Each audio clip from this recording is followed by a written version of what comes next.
Hello, this is wmpyr. In today's video, we're going to be talking about knife grips. A little while back ago, I was asked to talk about this subject, and I'm sorry it took a little bit, but I haven't forgotten. So here we go. All right, so let's get started. As far as knife grips go, okay, there's 4 grips that I teach right away to students, and that is this one right here. If the blade edge is facing towards my opponent, I call this the standard grip, and the point is upwards, all right? And now, if we bring the blade edge facing back towards me, I call this the ripper, for kind of like obvious reasons. Now, if we go this way, point is facing down, edge is facing towards my opponent, I call this the reverse grip. A lot of other people like to call this the ice pick grip. And then if we turn it around to where the blade edge is facing back towards me, I call this the mantis grip, okay? So these are the 4 general grips that I teach, and I would like for you guys to remember. Please know that there's a lot more grips. There's a ton more, okay? Just like, for example, we have something like this, which is the push dagger grip. You can hold it up here, which I call the stone axe grip. And then of course you have like transition type moves as well. So there's a ton of different grips out there. Just know that they exist. Don't think that the 4 that I showed you is all there is, So, just know that the other ones do exist, but you should be focusing on these 4, in my opinion.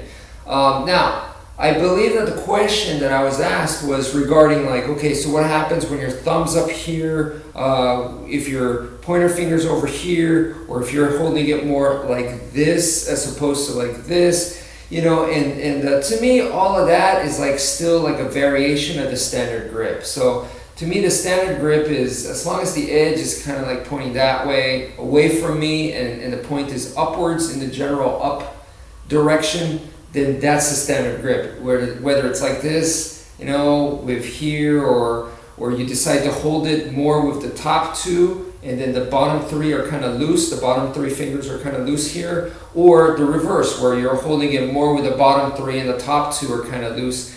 To me, those are all just variations. Why? Because in a combat situation, I feel like you're going to switch. So for example, at the beginning of the combat phase, you might be tense and excited and freaked out, the adrenaline and everything, so you might be holding it a little tight.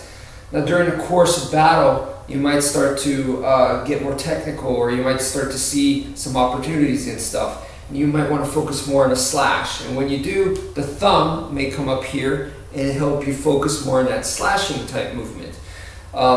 Your pointer finger may come here to help you more of like precise stabbing type techniques, okay? But then, I don't expect to stay here the whole time or just to fight with this grip the entire time. You're going to go back to a stronger grip, all right? And that's the idea, that you're dynamic, you're constantly switching. You might still stay with one grip, like the standard grip, but within the standard grip, you'll move into different variations where, like I said, you might be holding it more with the bottom 3 and the top area may be a little bit more looser, so that when you do some of your movements like this, you're able to have more finesse, okay? And then you might go back to a stronger, more tense grip.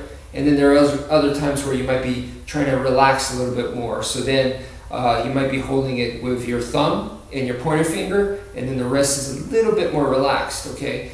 You may have seen someone like Danny Santo, or someone who at a much high expertise level, hold the knife like this, which may seem like that's crazy, but that's because when they do their attacks and stuff, they could put in a snap in there, but don't expect them to be holding this the entire time like this. They know when they're vulnerable, when they're not. So if they feel vulnerable, they'll come back to a more secure grip, and then when they see the opportunity, boom, they'll open it up and get that snap type attack. So, it should be dynamic, in other words. So because it constantly switches, to me, it's still all under the family of standard grip.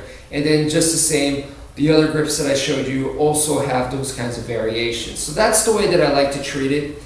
And so that's it for now. Hope that makes sense. Thank you for watching, and take care, folks.